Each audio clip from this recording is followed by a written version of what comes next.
Hello everybody, just doing a bit of a catch-up video. I haven't done one in a while, and obviously you can probably see that things moved on quite a lot since I did the last video. Like I say, I keep apologising for not having time to do videos, but it's just work's been obviously quite busy at the time, so it hasn't been done as much as I'd like to have done. But I'll try and give you a bit of a catch-up from my last one. Most of it is obviously you can see where I've got the front cowling on. I'll talk about that in a minute because there's a bit of problems with the front cowling. But obviously the footrests, obviously the indicators, there's no piping on the front end yet. That needs to be done. So basically your brake lines and your clutch lines, they need doing. So that's the next step onto that really. But as most of it is generally, the bike itself is generally done. So it's looking a bit more like a motorbike now than now it's obviously got the peripherals on, so you've obviously got your brake levers, your footrests, rear footrests on, obviously front indicators. Now going back to the cowl was a bit of an issue basically because the original cowl that it came with was completely wrong. I'll show you what the original cowl looks like, which is like that. So as you can see, they made it, if I can get that in focus, way too wide, and initially the cowling was the same shape. So basically what I had to do was to mold the cowling to bring the cowling in, and it's extremely delicate on this age of plastic. I will say the biggest problem I've had with this kit is the age of plastic. Plastics go brittle over time, and 40-year-old plastic is extremely hard to work with. The glues don't always attack it like they should. It does soften with the glues, but it's quite brittle. I don't know whether you know, like bumpers on cars and stuff. Over a period of time, the plastic changes its properties, and I have had one or two problems with this. Nothing that you can't get around, but you have to sort of work in a different way than I've normally worked really with plastics. But anyway, so obviously the top cowl, the way I did it was boiling water and resting the top of the cowl in boiling water, and then slowly moulding it to a shape roughly that goes to the bike. The glass is another thing. You can't do that with this type of plastic. It's just too thick generally. There's too much tension on the top of the cowl. And what you will find is if you try and do it, if you pull that in, it will give in the middle, but it will not give on the outside. And what you'll end up doing, it will distort the screen. So one, you can't see through it, and it just looks like the surface of the moon. So the way around it is you can make a template from the original one, and I'll try and show you a quick way of doing it. Basically, what I use is Tamiya masking tape, and basically I know some of you probably know this. If you just basically coat the whole screen in masking tape, making sure you get plenty of overlap. You put as much on as you like really. I don't go too mad because it's expensive, Tamiya masking tape. I'm getting a bit tight now with it, but so I'm just going to do half. So you get it like that. Make sure all the edges are down, and then get the sharpest blade you've got. Probably put a new blade in your scalpel if you've got one, or in your knife, and then basically trim round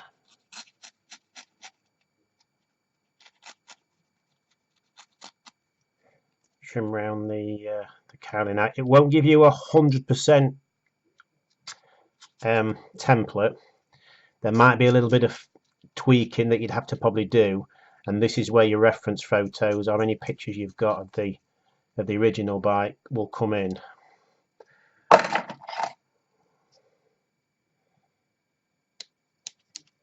I'm just going to do half to try and show you roughly. Well, no, I'll do it all. It's not going to take too long. It's not cut corners.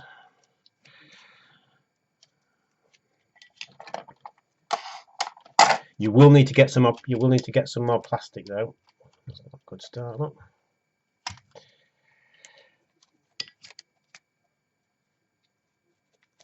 You will need to get some 10 thou clear acetate sheet. So, because you're going to have to make another one. The difference with 10 thou acetate is it is extremely soft and extremely flexible. And as you can see, it gives you probably a better rendition of a cow, because this one looks quite thick.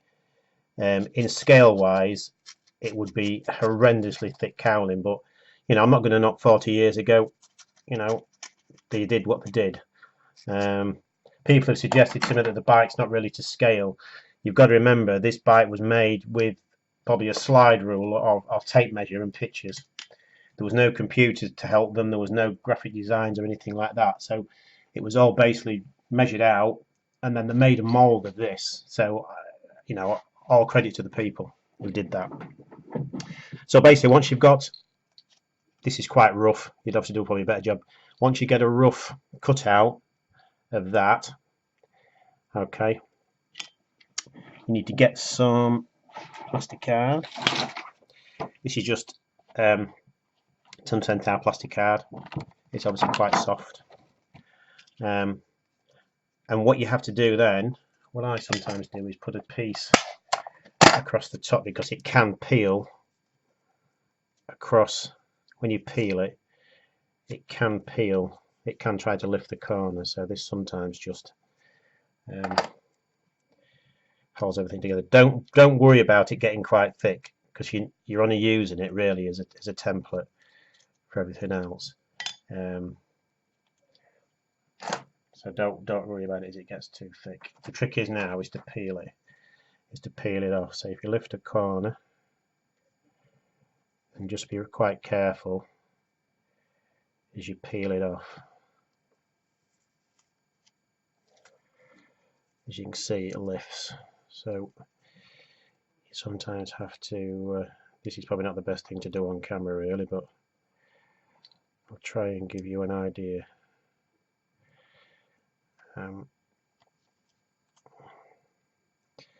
You guys will probably know a better way of doing this, but as I say, it is what it is on camera. So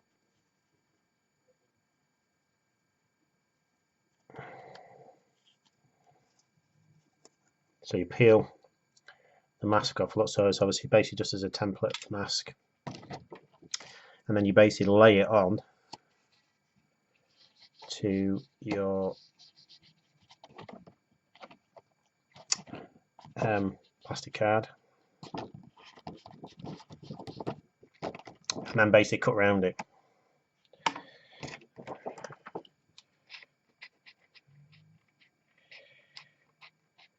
You're going to be moaning at me now because I'm not using plastic card in the right way. I'm wasting plastic card, but hey ho, it's 47p. It's not even the price of a bag of chips. So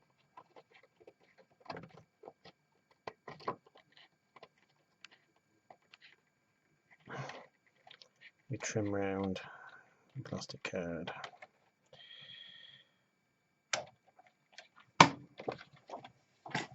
So you get that. The difference between this is, this stuff will bend. Okay. I've tried warming this stuff, but it doesn't go very well to warming at all. If I was going to warm it, I would sort of leave it in a warm. What I basically did is I left it for a few days in the shape of roughly the cowling. So basically what I did, I just tacked some masking tape around it. You might find other ways of doing this. And basically I tacked it with some masking tape to hold it. I tried putting it in warm water and it distorts. I've tried putting it and heating it and it distorts. And it distorts in the wrong way. It distorts on the screen.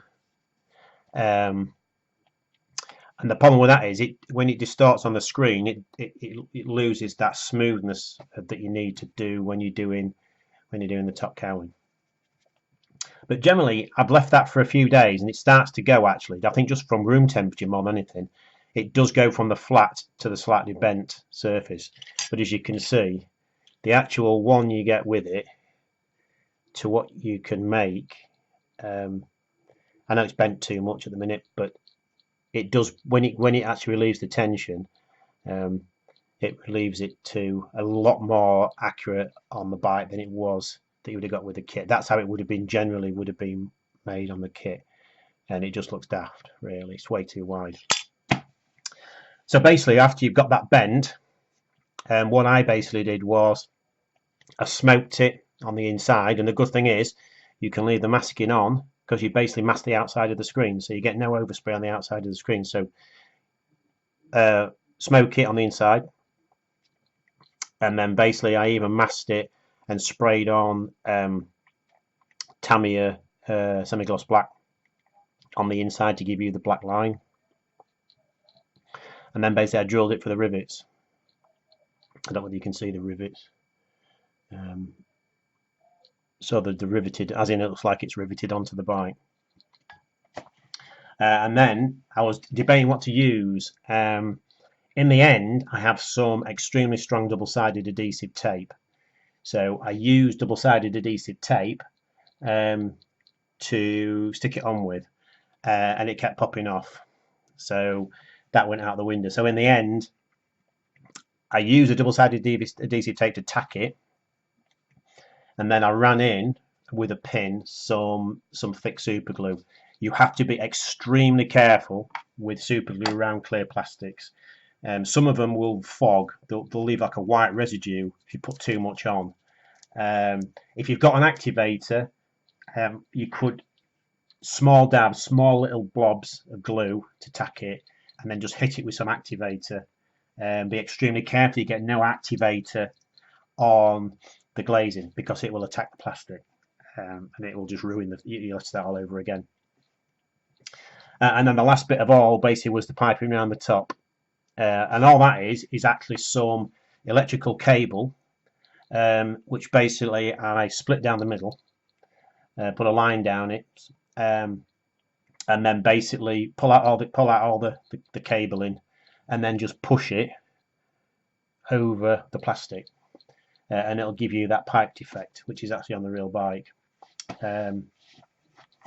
So if you do get one of these kits, if you can find one of these kits, you will probably have to do that as opposed to the other ones, because most of the kits I've seen on this bike, they're all wrong on the top end, and same as the handlebars was wrong. I've had to chop the handlebars down, and the handlebars was way too high, so I've had to take off probably about I don't know, 5mm from the handlebar. And the way I do the handlebar is I chop it into multiple sections. So I hope that helps on the cowling. The video is getting a little bit long, so I don't want to sort of drone on too much about the cowling, but without that it won't look obviously the same as this. You'll think it's a different bike, because it is different on the cowling. So there is quite a lot of work on the cowling to do. I did it. I couldn't show you most of it on the cowling because I just did it in between jobs, so it wasn't something I could set up on a video and do. But the cowling is a lot easier to soften than the glazing.